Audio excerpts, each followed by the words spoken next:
Bien, ya estamos empezando a grabar. Bueno, bienvenidos todos. Acá tenemos a Andri, tenemos Norma, Alfredo, Juan, el señor Almadiego también. Bienvenidos todos, que pasen, que tengan un bonito día. Vamos a comenzar. Les pido disculpas por el retraso. De hecho, como comentaba hace un momento, voy a hacer unas clases, como adelantar un poco más estas clases para ver si culminamos el libro, que nos faltan realmente pocas páginas y poder organizar un poco más la agenda porque también se me han sumado algunos otros compromisos, pero siempre, mi vocación siempre ha sido enseñar, entonces yo nunca, créanme que si yo dejo de enseñar me empiezo a deprimir. A mí me gusta muchísimo enseñar. Yo eh, siempre saco ese tiempo y siempre tengo tiempo para mis alumnos también. También, obviamente, como cualquiera de ustedes, tengo que buscar la parnasada, tengo que trabajar y Hashem me da la oportunidad de trabajar con el tema de Kashrut, que es el tema también de temas de Misbah, entonces, y otras cositas que hago, pero sí tengo que organizar un poco la agenda, dentro de eso los estudios que tenemos, y una de las cosas que quiero hacer es terminar este libro que ya tenemos casi 2 años, que se ha extendido bastante, obviamente porque es una clase por semana y algunas veces pues no se ha podido dar la clase. Entonces, la idea es esa y después organizamos agenda. Estamos en la parte de, estamos hablando, lo último que hablamos es la importancia de practicar, de no solamente estudiar, sino llevar a la práctica y de cómo esto precisamente nos ayuda a empezar el proceso de mejoramiento, de autodisciplina. Es importante.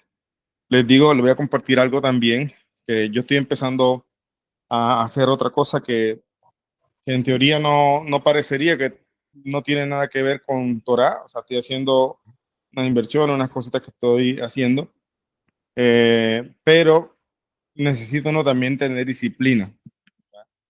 Y las personas que trabajan en esta área precisamente comentaban, escuchaba a algunos profesionales en el tema, diciendo, no, es que cuando tú empiezas a hacer esto, tu vida cambia, empiezas a cambiar, empiezas a manejar las emociones, todo esto, y es cierto. Y eso es lo que nosotros tenemos que hacer acá desde el aprendizaje de la Torah. Pero cuando uno lleva a la práctica eso que aprende a otras áreas, que aparentemente no dice no tiene mucho que ver con Torah, es algo secular, es un tema de negocios, es un tema de trabajo, etcétera, en verdad no es así.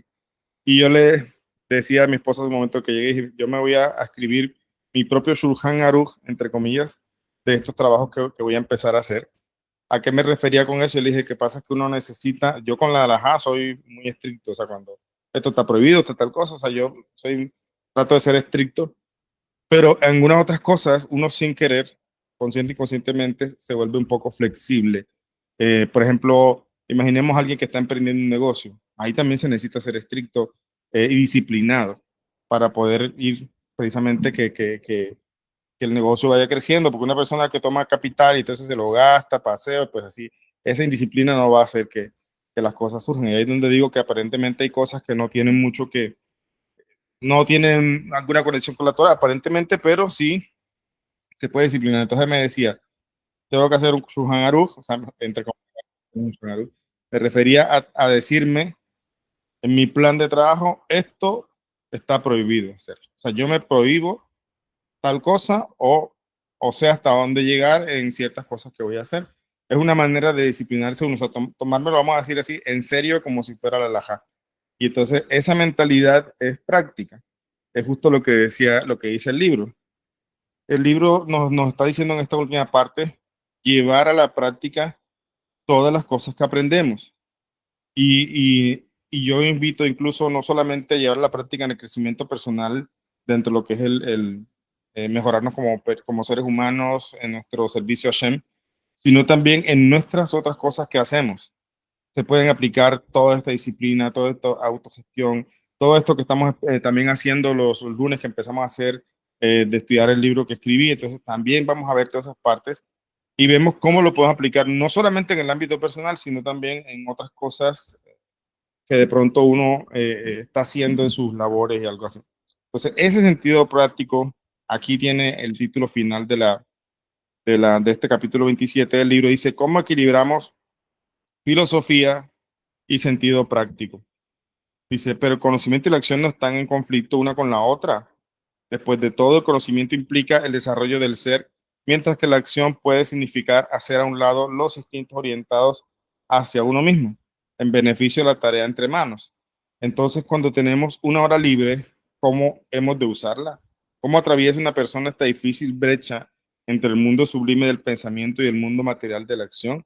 Es una pregunta que uno debe hacerse. Si tenemos una hora libre, sí, podemos descansar, necesitamos tiempo de esparcimiento a veces, tiempo de compartir con la familia, sin duda, eso es parte de la ayuda y crecimiento personal, porque no somos máquinas, necesitamos también desarrollar esa relación interpersonal y interpersonales y más con los cercanos.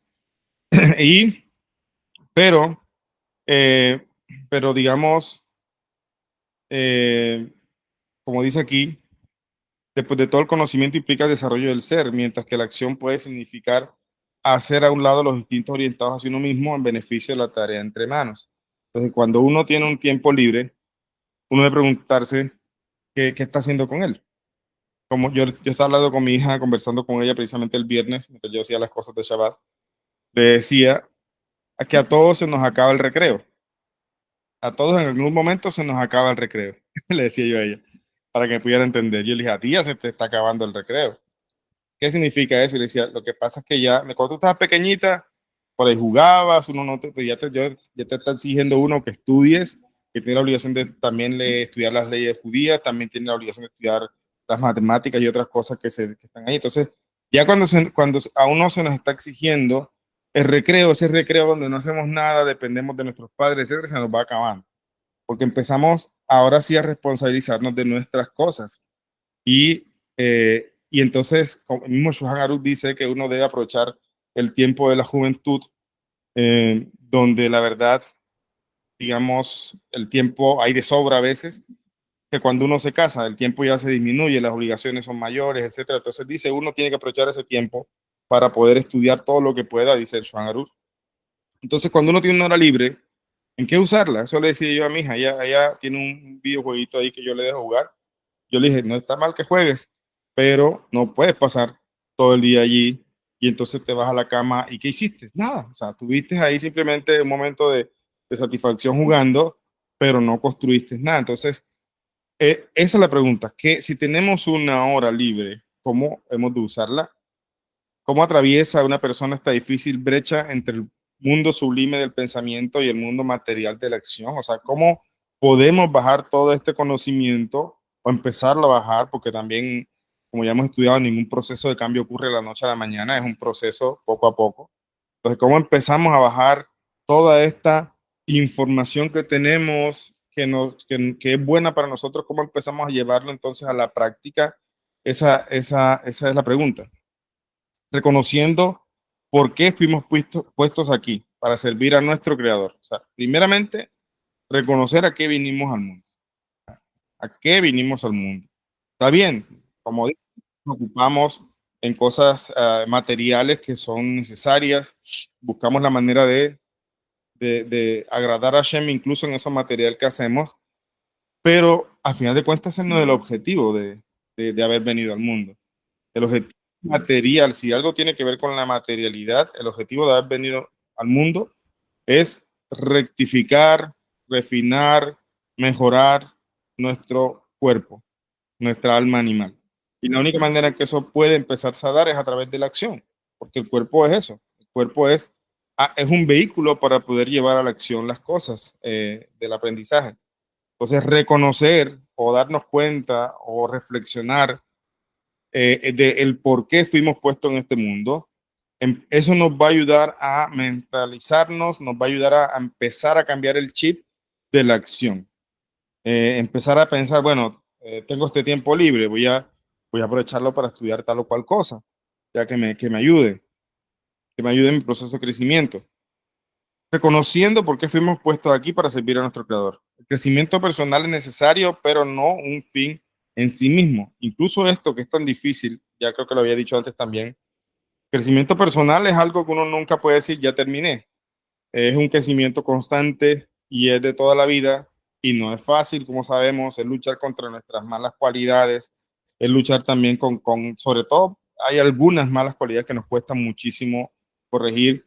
Entonces, el crecimiento personal, siendo que no es tan fácil, tampoco imposible, y cuando uno se mentaliza, pues se puede ver un poco más fácil. Entonces, siendo así, incluso ese no es el objetivo de la vida. O sea, refinar el cuerpo o el crecimiento, o vamos a decirlo, refinar nuestras cualidades, nuestro refinamiento del carácter, a pesar de la importancia que tiene, que mucho de lo que yo enseño y lo que enseña este libro está enfocado a eso, al refinamiento del carácter, a pesar de eso, eso no es el objetivo. El objetivo es poder acercarse y emular al creador a un nivel mucho más grande. Pero, ¿cómo podemos hacer eso? A través de un vehículo que se llama refinamiento del carácter. Es decir, el refinamiento del carácter entonces no es el fin, es el camino. Eso es lo que también Rambam enseña incluso en Ilhot de Ot. Por eso aquí cuando dice, el crecimiento personal es necesario, pero no un fin en sí mismo. Cuando reconocemos humildemente nuestro papel en la vida y reconocemos que el mundo no gira alrededor de nuestro yo, hacemos a un lado la vanidad y actuamos con responsabilidad. Comprendemos que cada uno de nosotros es parte esencial de la conformación del mundo, pero que ninguno de nosotros tiene el poder o la responsabilidad de hacerlo solo. Y tenemos una reflexión aquí de, como siempre, una historia. Dice así: un hombre de negocios que tenía una disputa legal que podía resolverse en una de dos jurisdicciones, consultó a un rabino. Quería saber qué juez daría el veredicto más justo. Un juez era conocido por su vasto conocimiento de la ley y sus brillantes interpretaciones. El otro era conocido por su humildad. Parece obvio que el juez con grandes conocimientos sería más justo, dijo el hombre. El rabino no se mostró de acuerdo.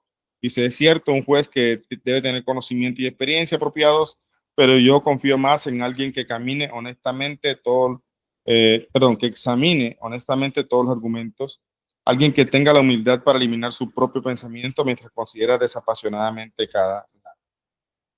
Ya me estoy acordando que eso sí, eso lo alcanzamos a leer la vez pasada. Por cierto, que no deberíamos servir a Dios por devoción ignorante, sino con el poder de un intelecto bien desarrollado. Hemos recibido entonces mentes y corazones, una voluntad libre y una facultad de placer. Nuestro objetivo no es someternos ciegamente a una servidumbre robótica, pero la persona moral debe luchar por unir su conducta cotidiana con su convicción, por vivir a la altura de las normas a las que quería que los otros adhieran. Si los ideales de uno no se reflejan en su conducta, la integridad del ideal mismo debe ser cuestionada. Si una filosofía no se aplica, sus verdades se vuelven dudosas, pues sin la representación de un nivel práctico, la filosofía, como el plano no realizado del arquitecto, es algo vacío. Si una persona es arrogante con otras o carece de sensibilidad o de modales, entonces su sabiduría no tiene valor. El objetivo de una persona, eso es algo, es el sentimiento, hay un sentimiento que puede tomarse de manera positiva o negativa. Yo creo que todos de alguna manera a veces nos hemos sentido, entre comillas, hipócritas. Yo he enseñado esto, yo he dicho tal cosa, yo le he dicho a mis hijos tal cosa, pero a veces uno en sus relaciones como que no lo cumple. Y entonces uno se da cuenta de eso y dice, está mal, o sea, estoy diciendo una cosa y yo mismo no la estoy cumpliendo. Entonces uno se siente como, algunas veces lo he dicho, hipócrita entre comillas, como quien dice, bueno, estoy diciendo una cosa, pero yo mismo no la cumplo. Y ese sentimiento se puede tomar de manera positiva o se puede tomar de manera negativa. ¿Cómo puede ser de manera positiva de decirse uno mismo, bueno, esto no está bien? O sea, debo ser consecuente con mis actos y con mis palabras. Entonces voy a tratar de ser más cuidadoso, esto no puede seguir así, voy a ponerme trabajos, o sea, metas, tareas diarias que me ayuden a mejorar eso. No puedo seguir, porque a veces uno se excusa, no, es que a mí me pasó tal cosa, no es que yo, o sea, empieza a buscar excusas para, valga la redundancia, excusar su comportamiento y eso no le va a ayudar a crecer. Entonces, si una persona entiende eso, se dio cuenta de sí mismo que está en una situación en la que no está cumpliendo mucho de lo que él dice, entonces puede tomarlo para bien. ¿Cómo? Decir, bueno, esto no está bien, voy a tomar mis metas y voy a ser correcto con mis cosas. Ya, con esto que yo sé y con esto que yo enseño, debo ser correcto. O el lado negativo o la manera equivocada de tomarlo es cuando la persona a veces se afligen, ya se entristecen, se sienten hipócritas delante de Hashem y dice definitivamente yo soy así, no tengo arreglo, esto es muy difícil para mí, y esa es la manera equivocada de tomar este sentimiento, porque eso no conduce a avanzar, todo lo contrario, conduce a atrasarse, conduce a sentirse que definitivamente por mucho que trabajo, esto es imposible mejorarlo. En cambio, el otro sentimiento de darse cuenta de esta dificultad y entenderla, asumirla y ponerse en meta de trabajo, ayuda al crecimiento. Entonces, de cierta forma, para resumirlo, en nuestro proceso de vida, muchas veces nos encontramos así como que, como dicen en México, como que cae el 20, como que de repente nos damos cuenta que estoy en algo que yo digo que, o sea, que yo he dicho y que yo mismo he hablado de que esto no se debe hacer, no se debe hablar, no se debe pensar, y sin embargo, mira dónde estoy, me acabo de dar cuenta que estoy haciendo algo que yo mismo sé que no está bien. Entonces, ahí, en ese punto, la persona puede tomarlo, como dije, para bien, me di cuenta, entonces ponerse metas de trabajo. Ese es el camino. Ya, pero si se aflige y eso le lleva a la tristeza o a la depresión o a la decepción o a la desesperanza, entonces lastimosamente solamente hizo que ahí el mal le tomara ventaja. O sea, además de que lo hizo pecar o equivocarse, ahora le está haciendo hundir más en el fango. Eso es lo que hace una de las estrategias del mal en el mundo. O sea, no solamente hacer pecar a la persona, sino después de hacerlo pecar, hacerlo sentir pecador, hacerlo que se deprima, hacerlo, o sea, que se hunda más. Esa es una segunda victoria que tiene el mal sobre nosotros. Por eso acá dice, la persona moral debe luchar por unir su conducta cotidiana con su convicción, por vivir a la altura de las normas a las que querría que los otros adhieran. Si los ideales de uno no se reflejan en su conducta, la integridad del mismo debe ser cuestionada. Si una filosofía no se aplica, sus verdades se vuelven dudosas, pues sin la representación de un nivel práctico, la filosofía es como el plano no realizado de un arquitecto, es algo vacío. Si una persona es arrogante con otras o carece de sensibilidad o de modales, entonces su sabiduría no tiene valor. El objetivo de una persona realmente sabia es transformar e integrar su sabiduría poniéndola en la realidad de la vida diaria, en el modo en que piensa, habla y se comporta, aún en el modo en que camina por la calle y come sus comidas. ¿Cómo aplicamos esta unidad? Estoy leyendo un poco rápido esta parte para concluir, porque parece que ya lo habíamos leído, y comenzar el capítulo 28. Dice aquí, ¿cómo aplicamos esta unidad? La auténtica unidad significa aplicar nuestra filosofía, entiéndase filosofía, nuestro conocimiento a los niveles personal y psicológico, conectando cada aspecto de nuestras vidas a Dios. Al lograr esta unidad entre nuestra ideología y nuestras acciones, llegaremos al punto donde no necesitamos buscar en libros para saber qué es lo correcto. Se volverá parte de nuestra misma hechura. Nuestros instintos y acciones están sintonizados con nuestra alma y con Dios. Debemos saber lo que hacemos y hacer lo que sabemos. Debemos ser modelos, no solo para nuestros hijos, sino para nuestros amigos y asociados. Realicemos cada buena idea que tengamos, usemos nuestra inteligencia para resolver problemas reales, expresemos nuestro amor tendiendo una mano de ayuda, demos nuestro dinero y tiempo a la caridad. Un pequeño talento que se usa es mucho más valioso que un gran talento que se desperdicia. Pensemos en nuestra ideología y preguntémonos, ¿vivo a su altura y hasta qué punto? Es decir, pensemos en todo lo que sabemos y preguntémonos, ¿en verdad vivo según todo esto que sé? ¿Hasta qué punto? Como le dije, siempre con el sentimiento de querer avanzar, de querer progresar, de aceptar que estamos en un punto en que tenemos dificultades, no con el sentimiento negativo de verme como que no avanzo, como que definitivamente, o sea, ese sentimiento no es bueno. Cuando consideremos cualquier plan de acción, preguntémonos qué diferencia hará mañana a la mañana. Antes de emprender cualquier investigación intelectual, hagamos una buena acción. Simplemente hagámosla y veremos cómo enriquece nuestra visión de la vida, pues es una calle de dos direcciones. Así como la ideología alimenta la acción fortifica la ideología. De hecho, crea la ideología. Y recuerden, lo esencial es la acción, pues la acción tiene el poder de lo divino. Nuestro acto hace actuar a Dios en su simplicidad. Una buena acción es más poderosa que las más grandes de las ideas nunca pensadas. No hay mejor momento para actuar, para unir pensamiento y acción que ahora.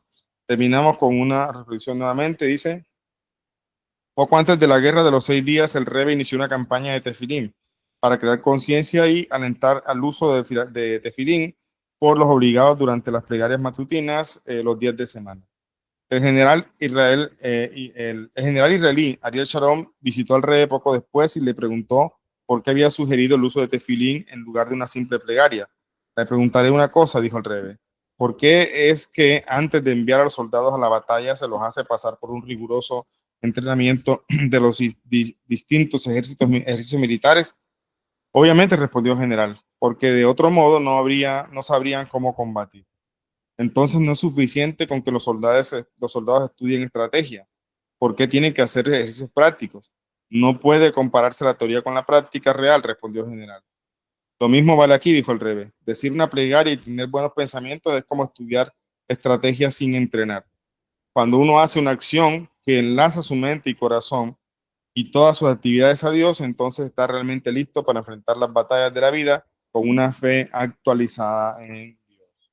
En resumen, la importancia de llevar las cosas a la acción nos prepara cada vez en nuestro proceso de subir peldaños en ese crecimiento. ¿Ya? O sea, es como un flujo en doble sentido. De lo que sé lo llevo a la práctica y al llevarlo a la práctica eso influye en lo que soy. ¿Ya? Es un flujo en doble sentido y por eso la acción también nos ayuda a crecer. Y a veces en estas acciones, la mayoría de las veces tenemos que forzarnos, o sea, tenemos que empujarnos.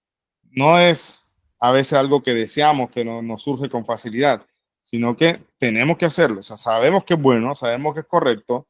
Imaginémonos, por ejemplo, cuando estábamos pequeños. Cuando estábamos pequeños, ¿quién de ustedes era contento de ir al colegio? ¿Quién dice el colegio? Iba feliz al colegio. La mayoría de los niños no queremos ir al colegio, no queríamos ir al colegio. No a ver, a veces de pronto sí, pero no por ganas de estudiar, sino por encontrarnos con los amigos, por compartir un rato allá. Pero otras veces no queríamos y nuestros papás nos obligaban a ir a la escuela. Y hoy día yo pensaba en eso. Decía, gracias le doy a mi mamá que me obligó a ir a la escuela. No, no te puedes quedar aquí en la casa, tienes que ir. Si fuera uno por cuestión de uno como niño, pues no, nunca hubiera ido ni a la escuela, ni a la universidad, ni nada. O sea, si fuera por uno tuviera de pronto en situaciones diferentes con mucha dificultad para poder conseguir la parnasá. Pero ellos nos obligaron. Entonces, ¿por qué nos obligaban? Porque sabían que era lo que nos iba a ayudar en algún momento de nuestras vidas, o como dice el Rebe nos enseña que eso es enseñarle al niño a que pueda tener un oficio, o sea, prepararse para un oficio. Ese tipo de educación, pues, pero también hay una educación que es la que estamos diciendo, educación para la vida, educación de Torah, es la que, más allá de tener un oficio, nos enseña a ser personas. Entonces, muchas veces imagínense que nosotros somos como ese niño interior. Ah, ese niño que está allí, que a veces no quiere ir a la escuela. Ese niño que está ahí, que uno sabe que esto no está bien, pero como que no lo quiere hacer, le cuesta. Entonces, de nosotros está disciplinar a ese niño, ¿ya? Disciplinarlo. Un niño se disciplina también con carácter, con disciplina, pero también con amor. ¿Ya? Entonces, en nuestra labor, entonces disciplinar a ese niño que tenemos, que ese niño no es más que él será ese mal interno, disciplinarlo, obligarlo, empujarlo y educarlo. Eso precisamente es lo que va a generar precisamente un mejoramiento del alma animal, del cuerpo y también nos ayuda entonces a avanzar en nuestro apego al Creador. Bien, entonces eso es el resumen de la importancia de la práctica que menciona el capítulo 27. Tenemos capítulo 28, empezamos capítulo 28, en verdad no me acuerdo si ya lo habíamos empezado, porque ahorita que iba a empezar se me saltó el separador de página, entonces no estoy muy seguro, pero creo que sí habíamos quedado allí. Vamos a empezar capítulo 28, dice el bien y el mal, la luz y las sombras. Dice el Ramba, mire, pensando aquí, eso no es casualidad. Teníamos que repasarlo, o sea, no importa que se saltó el marcador de página, lo estamos repasando. Ayer nos puso a repasar otra vez. Si lo habíamos leído, aquí estamos otra vez repasando. Dice, el bien y el mal, la luz y las sombras. Una persona debe verse a sí misma y al mundo como dos pesas, igualmente equilibradas en la balanza. Haciendo una sola buena acción, inclina la balanza y trae redención y salvación a sí mismo y a todo el mundo. Eso lo dice el Rambam en Leyes de Teshuvah. El mal, dice acá al revés, es simplemente la ausencia del bien, no tiene existencia real propia y no dispersa la luz de la bondad. Reflexión. Un escritor le hizo una vez al rey una pregunta que muchos visitantes le hacían. ¿Cómo puedo crear cómo pudo crear un buen Dios, un mundo en el que existe el mal? El rey explicó que el mal no tiene existencia real, es solo un estado potencial del ser que parece tener existencia real, del modo que el hombre pueda tener libertad de elección. El rey sugirió que el escritor pensara en un cuchillo. Por sí mismo un cuchillo no es malo, aunque hay ocasiones en que puede usárselo con un mal fin, dijo el rey. Cuando un médico usa el mismo cuchillo para hacer una operación, entonces sirve a un buen propósito. Dios nos permite elegir cómo usaremos el cuchillo. Creer que el mal tiene su propia existencia positiva es creer incorrectamente que hay dos poderes divinos y no uno. Voy a explicar esto. El mal, ¿a qué se refiere que no tiene propia existencia? Entonces el mal no existe. O sea, vamos a decir, sí, es una realidad. Entendiéndolo como una realidad, sí, es algo que existe. Pero ¿por qué Rebe dice el mal no tiene propia existencia? A lo que se refiere es algo que en Hasidut se nos enseña de que el mal no fue creado como algo de la nada. O sea, Hashem no creó el mal como algo aparte. O sea, al crearlo así es como si hubiera tenido existencia propia. Pero así no fue creado. El mal no es más que la ocultación del bien. Hashem, que es el bien absoluto, crea un universo, un mundo material y él empieza a ocultarse detrás de muchas capas llamadas mundos y llega a un punto donde entonces se hace visible una oscuridad. O sea, por eso es que el mal no es más que la ausencia de bien, eso es lo que dice el revés. No fue creado como algo aparte, como una existencia aparte. El mal no es más que algo que surge del ocultamiento del bien. O sea que de alguna manera su existencia, la existencia del mal, está derivada del bien. El mal surge del bien. Eso suena curioso. O sea, el mal no es algo que surgió aparte, que Hashem creó aparte y que precisamente le dio existencia separada. No, el mal fue creado desde el bien. O sea, del el ocultamiento del bien surgió el mal. ¿Por qué? Porque ese es el proceso. Así, vamos a decirlo así, el mal puede regresar a su fuente. Es decir, así las cosas malas pueden ser refinadas o elevadas hacia lo bueno. ¿Ya? Ese es el proceso que Hashem hizo el mundo. Por eso el mal como tal no tiene existencia propia, como dice Rebe. O sea, tiene una aparente existencia, como lo conocemos, pero su propia existencia, creer que el mal tiene su propia existencia, es creer incorrectamente que hay dos poderes distintos, que es precisamente lo que creen las religiones, la mayoría, que ponen a el mal, al Satán, casi al mismo nivel de Dios en su pelea, pues, el Dios y Satán y toda esta lucha, porque se reveló y todo. Entonces, eso es dualismo pagano, así se describe también en otros libros como Dad Tebunot, dualismo pagano, o sea, como si hubieran dos fuerzas, por eso dual, pensar que existen dos fuerzas en la creación. Eso es dualismo pagano, porque pensar así es pagano, es idolatría. Pero el mal, como dijimos, surge del bien, del ocultamiento del bien, por lo tanto, ese mal puede ser elevado, puede ser refinado. ¿Y cómo puede hacerse eso? En la medida que la persona, como dijimos en la clase, el capítulo anterior, la persona se hace primero consciente de ese mal interior y empieza a educarlo, como acabamos de decir, y lo empieza a transformar. Dice aquí, ¿existe realmente el bien y el mal? O sea, creo que ya nos adelantamos un poquito, eh, pero dice acá, en la historia del mundo se han librado muchas batallas, pero quizá la más grande batalla de todas es la que se libra entre el bien y el mal, entre la decencia y la depravación, entre el egoísmo y el desprendimiento, entre la paz y la violencia. Todos estamos en el frente de esta batalla y luchamos por salir lo mejor parados posibles. Tratamos de dedicar nuestras vidas a tratamos de dedicar nuestras vidas a buenas acciones y les damos gran valor a actos de caridad y filantropía.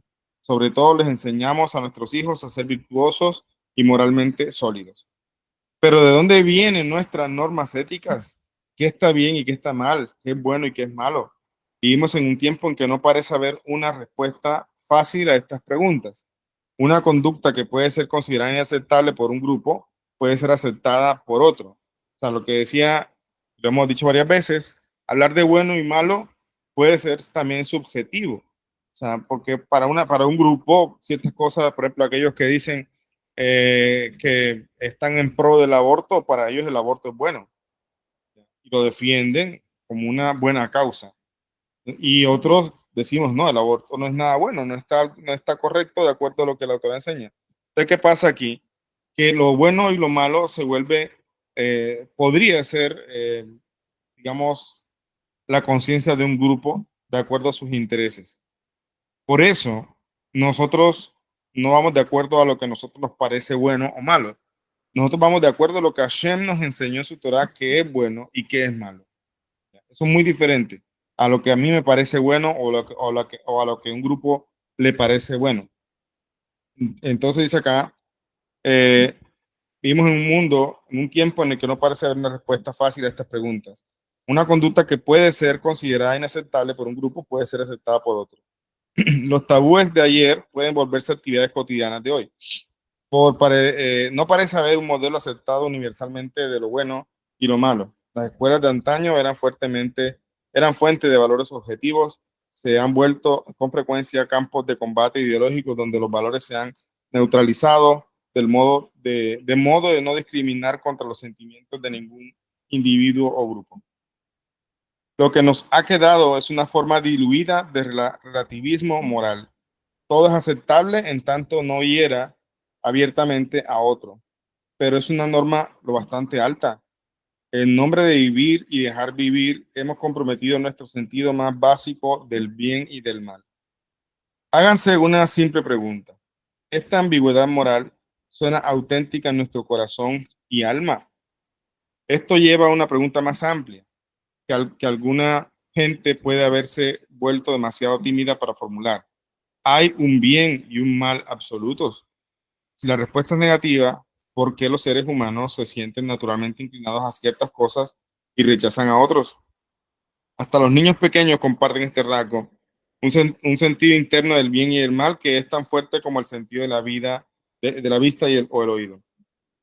Para llevar una vida genuina y plena de sentido debemos definir el bien y el mal y debemos tener un sistema de valores absolutos que guíe nuestra conducta. De otro modo, nuestras normas serán arbitrarias. Podemos inclusive preguntarnos por qué habríamos de molestarnos en dedicar nuestras vidas a la persecución del bien. Cuando le enseñamos a nuestros hijos a distinguir el bien y el mal, debemos poder decirles a ellos y a nosotros mismos que esa distinción es necesaria y absoluta. Es importante distinguir lo bueno y lo malo, pero como dije, desde la óptica de lo que Hashem nos enseña, porque en la óptica cualquiera, pues, puede cambiar el sentido de lo bueno y lo malo. En la Torá, Hashem provee a la humanidad de una serie de leyes e instrucciones absolutas que definen lo bueno de lo malo y el bien del mal. Desde la perspectiva de Dios, el bien y el mal son fuerzas respectivamente constructivas y destructivas. Sí, y son definidas de modo tan absoluto como lo es el sistema que gobiernan. Así como la comida saludable alimenta al cuerpo y el veneno lo daña, el bien es esencial para la salud del alma y el mal la deteriora. De ese modo, las instrucciones de Dios que se manifiestan en nuestro sentido innato del bien y el mal no son meras sugerencias o ni siquiera órdenes respecto de cómo debemos conducir nuestras vidas. Más bien, es un caso de Dios, creador y arquitecto de la vida, dando un manual de instrucciones que detalla cómo tratar nuestro cuerpo y alma para que funcionen mejor. Bueno, ya, pues, todo lo que hemos dicho aquí ya creo que lo tenemos bastante claro. El bien, en consecuencia, no es solo una obligación moral, es alimento esencial para nuestro cuerpo y alma. De modo similar, herir a otra persona es inaceptable, no solo porque no tenemos derecho a hacerlo, sino porque también nos estamos dañando a nosotros mismos. Ver el bien y el mal a esta luz también explican la recompensa y el castigo, que es esencialmente un sistema de causa y efecto, un sistema inmunitario cósmico. Realizando buenas acciones nos conectamos más con Dios y en consecuencia cargamos de energía nuestra alma. Un acto de maldad, en cambio, nos aleja de Él y debilita nuestra alma. Esto es real. Cuando uno hace una buena acción, uno experimenta con un cierto placer, con una alegría. Es por eso que también según Hasidut, a veces no existe aquello que una persona haga una buena obra completamente altruista. De alguna manera siente uno una satisfacción, ya, pero al final de cuentas, eh, obviamente hay satisfacciones que sí pueden rayar un poco en el egoísmo, pero hay un altruismo donde de verdad la persona, lo único que le alegra es el hecho de poder hacer una buena acción, de poder acercar con sus acciones, acercarse al creador. Entonces, no es que esté buscando un beneficio allí. Pero sí, de alguna u otra manera siempre nos alegramos, o sea, disfrutamos eh, estas acciones.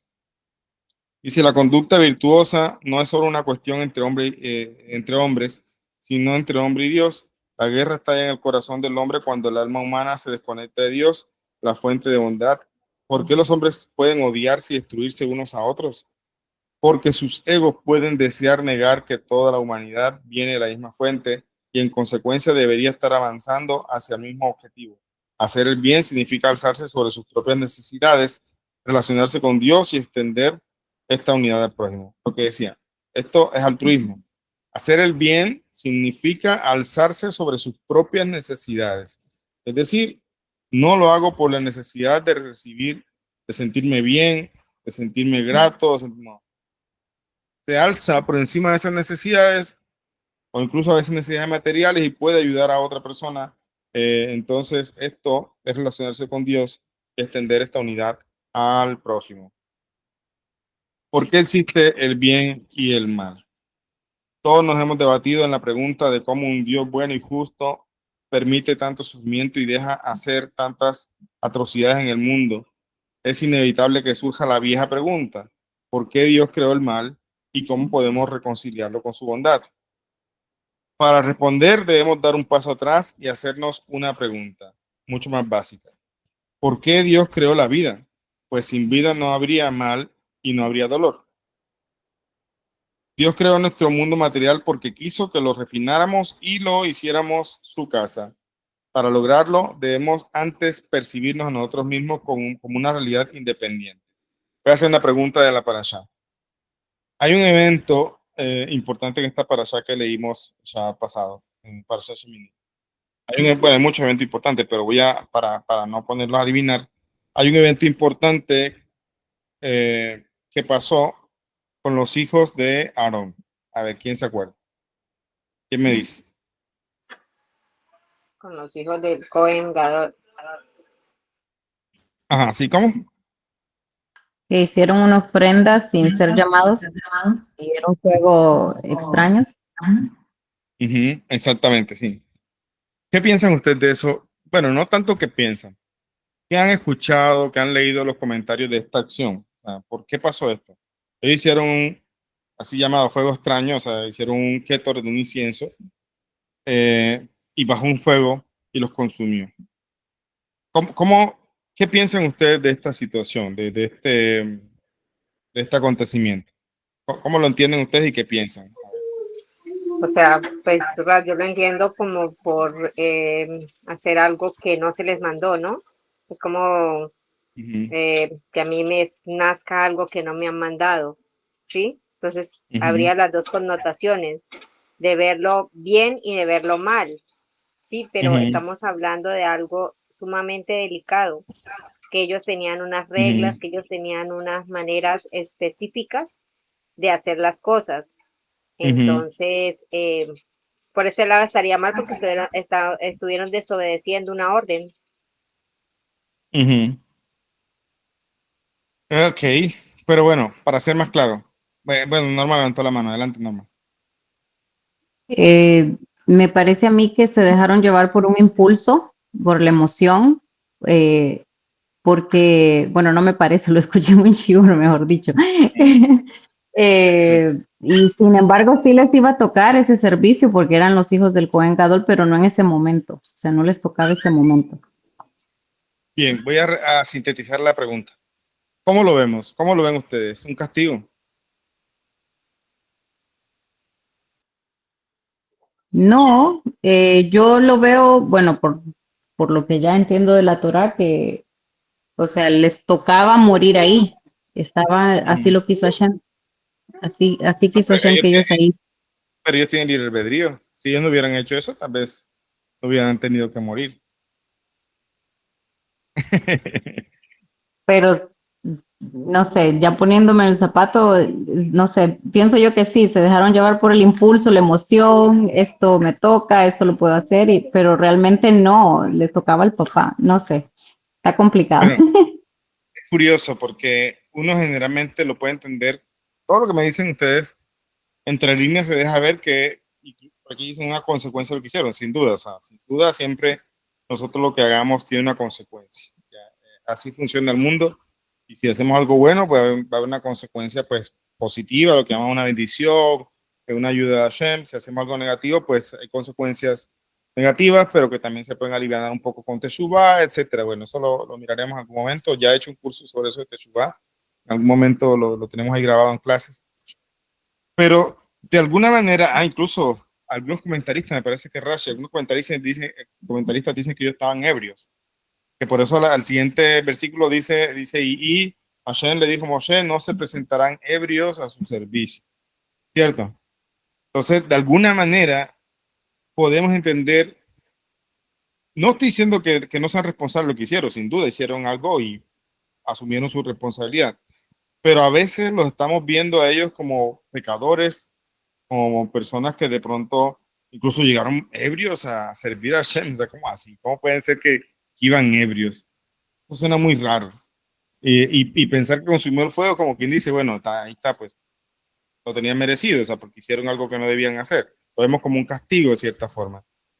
Resulta que la Kabbalah y la Hasid nos enseñan algo diferente sobre ese acto. Ellos estaban ebrios, sí, pero no ebrios por vino, no este vino que nosotros hacemos con uvas. Lo que se llama a veces el vino en la Torá vamos a llamarlo la Hasidut, los secretos de la Torá. Ya, son vinos, son llamados vinos porque es así como el vino se produce también triturando las uvas, pues llegar a este tipo de secretos y estas cosas no es tan fácil. Entonces ellos estaban ebrios, no de ebriedad como la conocemos, sino ellos estaban ansiosos, deseosos de unirse al Creador, de fusionarse en Él a un nivel tan elevado. No tenían ningún mal sentimiento, no tenían ningún sentimiento de llevar la contraria y de irrespetar a sus maestros, ni de estas cosas. Sin embargo, obviamente, lo que dicen algunos comentaristas, pues también tiene su validez, tiene su verdad. Pero ese es el tema de la Torah que tiene 70 facetas y todas las interpretaciones son ciertas.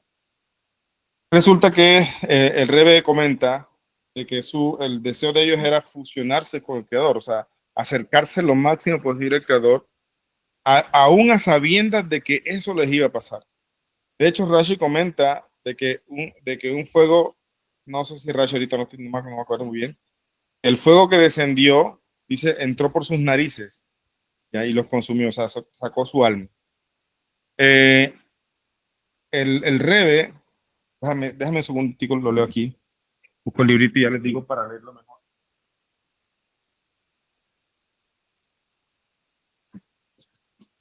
Y aquí lo que dice acá, un segundito.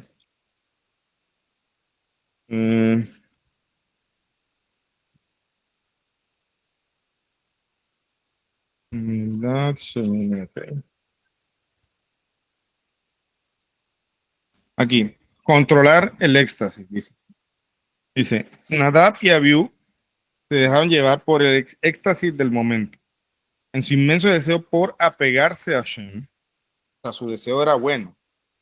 En su inmenso deseo de apegarse a Hashem, deseo expresado a través de la ofrenda de un incienso no autorizado, ascendieron a alturas espirituales que sus propias almas aún no estaban en condiciones de contener. Desde esta perspectiva, la muerte de ellos no fue un castigo, ¿sí?, sino el cumplimiento de su deseo de disolverse en la esencia de Hashem. Sin embargo, no debemos imitar su ejemplo. O sea, lo que hicieron es una cosa tremendamente buena. O sea, lo que hicieron ellos. Pero, sin embargo, hay algo que no está bien y por eso dice no debemos imitar su ejemplo. Nosotros, ¿qué es lo que estamos diciendo durante todas estas cosas que mencionamos? Siempre hablamos de apegarnos al Creador, acercarnos más a Él. Eso es lo que ellos hicieron, acercarse al máximo, a tal punto que se anularon en Hashem, o sea, fueron consumidos por Hashem. Eso es lo que pasaría si Hashem mismo se revelara, o sea, si saliera su revelación detrás de todo el ocultamiento que hay en el mundo. ¿Qué va a pasar? Pues simplemente nosotros dejamos de existir, o sea, nos avasalla su presencia, o sea, Hashem se ocultó para darnos paso a nosotros como criaturas. Pero si Él se revelara, nos consumiría. Simplemente volveríamos a Él, a la nada. Él es la nada, o sea, nada porque nada podemos decir de Él, nada podemos que lo defina a Él. Pero Él es el Yesh, es el algo absoluto. Solamente que ese algo absoluto no tenemos palabras y lo que Kabbalah se le llama nada, Lein Sof. Entonces, si Él se revelara a tal punto, nos consumiría a todos, o sea, nos pasaría igual que los hijos de Aarón. Ya, seríamos consumidos por ese fuego, por esa presencia divina. Pero nosotros hablamos de un acercamiento, entonces, cuando hablamos de rectificar nuestras cualidades, cuando hablamos de rectificar el cuerpo, cuando hablamos de emularlo a Él, cuando hablamos de acercarnos a Él. Entonces, ¿en qué se diferencia ese acercamiento que estamos hablando acá del acercamiento que ellos, los hijos de Aarón, quisieron hacer? Como dice aquí, ellos ascendieron a alturas espirituales que sus propias almas nunca, aún no estaban en condiciones de contener. Desde esta perspectiva, la muerte de ellos no fue un castigo, sino el cumplimiento de su deseo. O sea, Hashem les concedió el deseo. No los quemó como castigo. Hashem los disolvió en él. O sea, Hashem los integró en él. O sea, les cumplió su deseo. ¿Ves? O sea, se puede ver como un castigo. Pero ¿por qué puede entonces decirse que estaban ebrios? No ebrios de vino nuevamente, sino porque ese deseo de ellos era un éxtasis tan grande que incluso quisieron anularse en el Creador. Hashem les concedió su deseo y los tomó. ¿Ya? Eso es lo que pasó allí. Ahora, de hecho, si leen el versículo de la Torah donde pasó esto, dice, yo me glorificaré, yo decido en quién glorificarme, es decir, Hashem quema, por decirlo así, consume a los hijos de Aarón y él no hace como en otros textos que dice, y yo mandaré, o yo mandé plaga, o yo a todo el que no se comporta. Hashem no regaña en ese versículo. Hashem dice, yo me glorificaré, es decir, Hashem considera que se glorificó en los hijos de Aarón. Entonces no fue un castigo, no fue un castigo. Por eso, pero aquí, como dice, desde esta perspectiva, la muerte de ellos no fue un castigo, sino el cumplimiento de su deseo de disolverse en la esencia de Hashem. Sin embargo, ese no es el camino que Hashem espera de nosotros en este mundo. Ellos lo hicieron, habrá muchas cosas que no entendemos, pero la realidad es que ellos desearon tanto eso y Hashem les concedió su deseo. Sin embargo, no debemos imitar su ejemplo. Muy por el contrario, se nos prohíbe expresamente perseguir un éxtasis espiritual suicida de este tipo. Dice, aunque es necesario buscar inspiración divina, renovarla constantemente, el propósito de acceder a planos de conciencia divina cada vez más elevados es aportar al mundo la conciencia renovada que hayamos adquirido. Es decir, lograr que el mundo sea cada vez más consciente de Dios y se logra transformar así en una morada para Hashem. ¿Qué está diciendo aquí? Está diciendo mira, ellos lograron vincularse con el Creador de una manera sublime. Hashem les concedió su deseo. Pero eso no es lo que realmente tenemos que hacer aquí, en este mundo. Todo lo contrario, ¿qué tenemos que hacer? Si queremos acercarnos al Creador, fundirnos en Él, entre comillas, es haciendo de este mundo una morada para Él. Es decir, el enfoque que realmente debemos tener nosotros es en la medida que hablemos de nuestro mundo interior, es decir, en la medida que yo como persona procuro corregirme, procuro mejorarme, procuro avanzar, estoy haciendo de mí vamos a decirlo así, como un lugar donde puede habitar Él, donde puede acercarse, es decir, me estoy acercando a Él. En mis cercanos también, en mi casa, mis amigos, mi trabajo, yo también procuro comportarme de acuerdo a lo que estamos estudiando, pues también entonces estoy creando en cada cosa que hago, no importa qué tan material parezca, no importa qué tan desconectado parezca del aspecto espiritual, yo puedo estar haciendo de este asunto, haciendo de mi trabajo, haciendo de mi estudio, haciendo de mi educación a los hijos, haciendo incluso de mis vacaciones, de cualquier cosa material, una morada para el Creador. El objetivo es ese. El objetivo entonces es elevar lo material, haciendo que esto se convierta en una morada para Él y no que nosotros nos anulemos a Él. De esa forma en que dejemos de existir. ¿Ya? No es lo que quiere. Por eso me acordé ahorita. Ahora vamos a retomar lo que dice el libro, así no había sentido en esta parte para que lo entiendan, lo reforcemos más. Dice, Dios creó nuestro mundo material porque quiso que lo refináramos y lo hiciéramos su casa. Para lograrlo debemos antes percibirnos nosotros mismos como una realidad independiente. De ahí que a cada uno de nosotros se le haya concedido el libre albedrío, la capacidad, ¿viste? Escuchen lo que es. Para hacerlo, es decir, para lograr que hagamos nosotros este mundo una morada de Hashem, se tiene que partir del hecho de que nos sintamos independientes. Es decir, nos sintamos como una creación aparte de Él. ¿Ya? O sea, no estamos aparte, obviamente todo depende de Él, Él nos da vida, pero nosotros sentimos independientes. Y hay mucha gente que se siente tan independiente que dice Dios no existe. ¿Ya? O sea, tenemos este cierto sentido de independencia. Entonces, Dios, como dice aquí, para lograrlo debemos antes percibirnos nosotros mismos como una realidad independiente. De ahí que a cada uno de nosotros se le haya concedido el libre albedrío, la capacidad para elegir entre el desinterés y el egoísmo, entre el bien y el mal, entre seguir las instrucciones de Dios y no hacerlo. Esa libertad es el mayor don que nos dio Dios. Sin Él la vida no tiene sentido. Dios no quiere el mal, quiere que solo hagamos el bien y Dios tampoco comete nunca ningún mal, solo el hombre lo hace. Pero para que el hombre sea un verdadero socio en la vida, debe tener la autonomía de elegir, aun cuando Dios no pueda soportar el dolor como un hombre, cuando un hombre hace sufrir al otro, sería más doloroso todavía retirar el libre albedrío que Él nos dio. Por eso estamos hablando. Lo que pasó con David también. Ellos tuvieron su libre albedrío. O sea, definitivamente nada pasa en este mundo sin que Hashem lo desee. Pero esa es la paradoja del libre albedrío. Si lo decimos como que, bueno, solamente Hashem quería que pasara, es como si se le estuviera anulando el libre albedrío a ellos. Pero esa es la paradoja. Pasó algo que de pronto Hashem tiene, entre comillas, destinado, porque no existe la destinación. Pero al mismo tiempo pasó mientras ellos usaron su libre albedrío.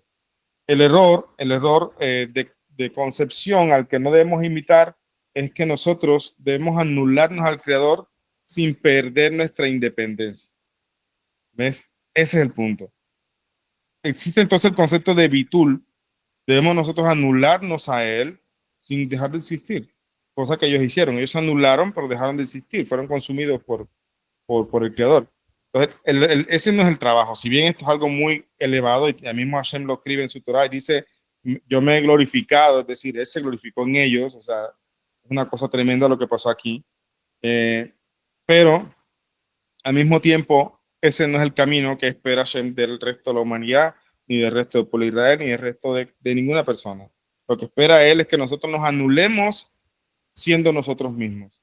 Es decir, nos anulemos a Él al cumplir los preceptos, al seguir su voluntad, al luchar contra mi voluntad, porque mi voluntad puede ser otra cosa que no está dentro de la voluntad de Hashem. Entonces ese proceso de lucha y refinamiento es lo que nos lleva a un bitul, y esa anulación, la que Él espera de nosotros, no nos hace desaparecer como seres independientes, sino todo lo contrario, que nosotros en nuestra independencia logramos entonces acercar la realidad de la divinidad a este mundo en cada cosa que hagamos o ¿cómo es? En cada situación también en la que nos desenvolvemos. Y ya para terminar por hoy, dice acá, de modo que tenemos el potencial de hacer bien o mal, y superando la tentación de hacer el mal, la intención de adelantarnos a cualquier costo, alcanzamos un plano mucho más alto que otro cualquiera. Cuando el mayor desafío, más fuerza, cuanto mayor es el desafío, más fuerza estimula en nosotros. Y así como una luz en la noche parece brillar más y es más apreciada que la misma luz del día. Escuchen esto. Cuanto mayor es el desafío, mayor fuerza estimula en nosotros. Yo tengo algo que yo siempre ve, o sea, uno tiene, como ser humano, tiene momentos que tiene que, de duelo, vamos a decirlo así, o sea, como que sentarse, pasar a veces la dificultad, si es necesario llorar, o sea, desahogarse, o sea, eso es importante, eso es bueno, el duelo. Pero preguntémonos, ¿para qué Hashem nos pone estas situaciones? Hashem nos está ayudando a crecer, ¿ya? Nos está poniendo esto para crecer. Yo estaba aconsejando a un muchacho joven, que está en camino en una gira, muy jovencito, y su papá se experimentaron una separación y estando él todavía mucho más pequeño, ya ellos están separados hace tiempo, pero él siendo ya un adolescente y estudiando en la universidad, me dijo, me siento deprimido. Ya hasta iba a hablar con un psicólogo y yo le dije, oye, pero tienes un rabino, primero habla conmigo, no tienes que ir a un psicólogo todavía enseguida, habla conmigo y empezamos a hablar y entonces él me decía, me empezó a decir, no, que papá no le estaba dando ayuda que necesitaba para sus estudios, que su mamá también pues, lo estaba dejando como un poco solo por las situaciones que estaban viviendo. Y empezó a contar y yo le dije, mira, ¿sabes qué? Ya, párale. Ojo, no le dije que fuera mentira lo que él estaba sintiendo, no le dije, eso son cosas tuyas, no, le dije, ya párale. O sea, deja de victimizarte, le dije yo. Para y deja de pensar así de por qué no me ayuda, por qué tal cosa, porque eso es lo único que va a conseguir es hacerte un drama y te vas a sentir peor y cada vez más, cada vez mal, cada vez mal. Más bien, levanta la cabeza, ponte los pantalones bien puestos y trata de salir adelante. ¿Ya? Más bien, mira qué oportunidades hay y qué puedes hacer, porque tal vez esto puede ser positivo. ¿Ya? Las dificultades nos ayudan a salir adelante. O sea, en serio, yo he tenido en algún momento de la vida algunas dificultades grandes. Una vez, me acuerdo yo, fue algo muy fuerte y yo tuve que, son esos momentos cuando tiene que tomarse ese duelo, ese momento de decir, bueno, que a pensar, si necesito sentirme mal, aunque sea un momentico, bueno, reflexiono sobre eso, pero ¿qué viene después de eso? Esa es la pregunta. Ajá. ¿Te vas a quedar allí? ¿Qué vas a hacer después? O sea, ¿qué hay que hacer? Ahora, ¿cuál es la estrategia? Entonces, yo soy de los que ya después de que pase, vamos a decirlo así, el golpe, me digo, bueno, ¿ahora qué hago? Vamos a hacer, tengo que hacer estrategia, tengo que estar cosas, vamos a ver qué hacemos por acá. Y eso es algo que lo aprendemos incluso de Rey David. El Rey David, Hashem lo había ungido como rey y, y él seguía siendo un rey ya, porque Hashem lo había ungido, él seguía tocándole el arpa a Rey Shaul. ¿Ya? Y ahí está. Entonces, ¿qué dice? Si leen bien el Tanakh, dice, Hashem envió un espíritu que entró en Shaul y Shaul tomó una lanza e intentó matarlo. Entonces, ¿quién mandó? O sea, ¿quién propició esta situación donde casi muere el rey David y le tocó salir, huir a las cuevas y formar su ejército? Y al final que tomó valentía y decidió enfrentar a Shaul y tomar el reinado que le pertenecía. Pero una cosa muy noble siempre él hizo, siempre respetó la vida al rey Shaul. Siempre se la respetó, nunca lo mató. O sea, en verdad que eso fue muy cuidadoso. Pero la pregunta es, ¿quién fue el que hizo que David huyera a las cuevas? ¿Quién fue el que hizo pasar este momento tan terrible a David? Saúl, ¿no? Ahí se lee claramente que Hashem mandó un espíritu. Entonces, ¿quién fue? Hashem. Es una manera como decir, te tengo para grandes cosas y sigues ahí tocando el arpa. O sea, allá te escogí como rey, ocupa tu lugar, sal de allí. A veces, cuando somos necios, Hashem nos sacude así, ¿ya? Y nos golpea de esa forma. Entonces, por eso dice aquí, los grandes problemas son oportunidades para poder superarlos y crecer. Si tú miras las cosas de esa forma, como ser humano puedes sentirte mal, como ser humano tienes que vivir un duelo, es necesario el duelo, como ser humano tienes que, si quieres llorar, si quieres preguntarle a Shen en tefilá, si quieres desahogarte, lo que sea, hazlo. Pero la pregunta es, bueno, ya lloraste, te desahogaste, ¿ahora qué haces? ¿Te vas a quedar allí? Más bien ahora genera estrategia. Y entonces ese es el punto para terminar lo que está diciendo aquí. Dice acá, cuanto mayor es el desafío, más fuerza estimula en nosotros. Y así como una luz en la noche parece brillar más y es más apreciada que la misma luz del día, un acto de bondad brilla con tanta más intensidad cuando lo comparamos con las maldades que podríamos haber hecho en su lugar. Hay un cierto riesgo por parte de Dios en permitirnos elegir, pero el riesgo es inherente al crecimiento. Para que un niño aprenda a caminar es preciso permitirle que se caiga. Esto explica por qué hay un potencial para el mal, pero ¿cómo puede existir el mal frente a un Dios bueno y omnipresente?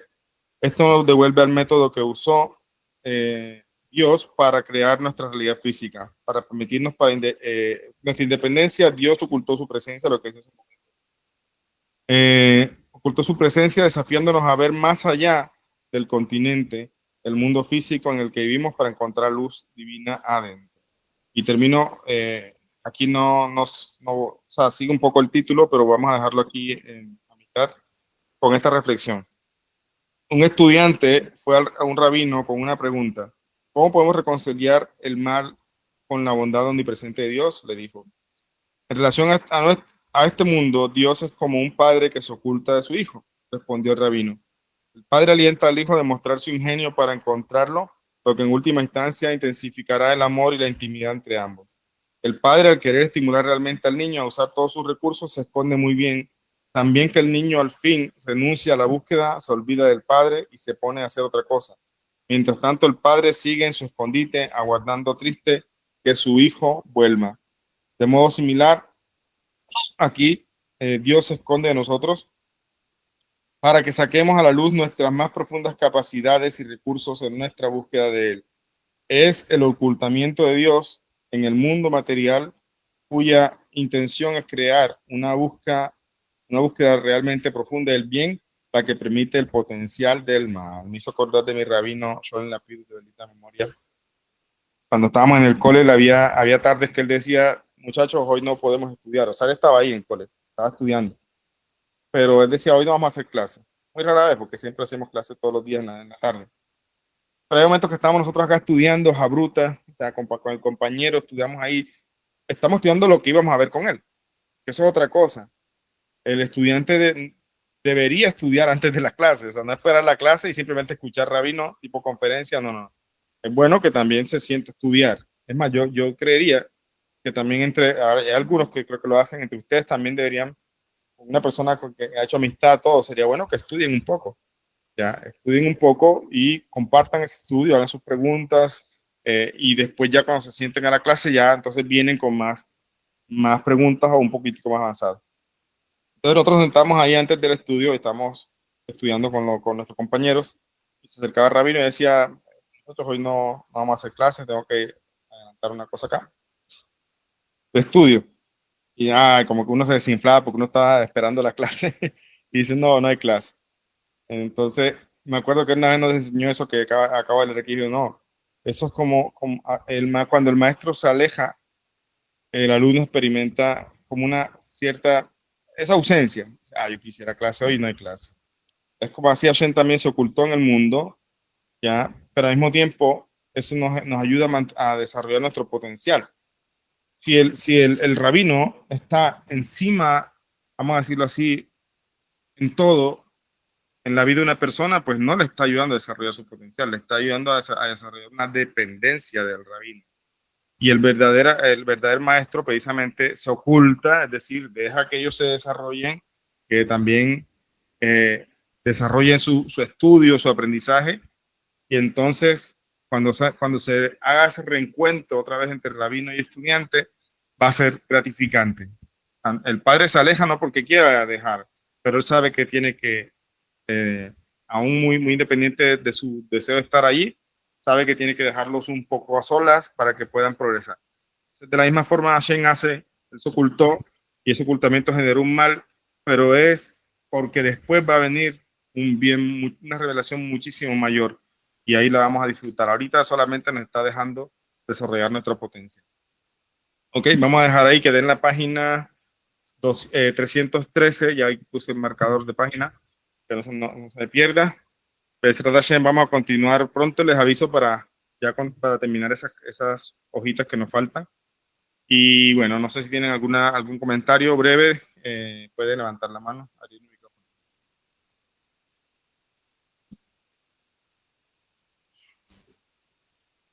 ¿Hay comentarios?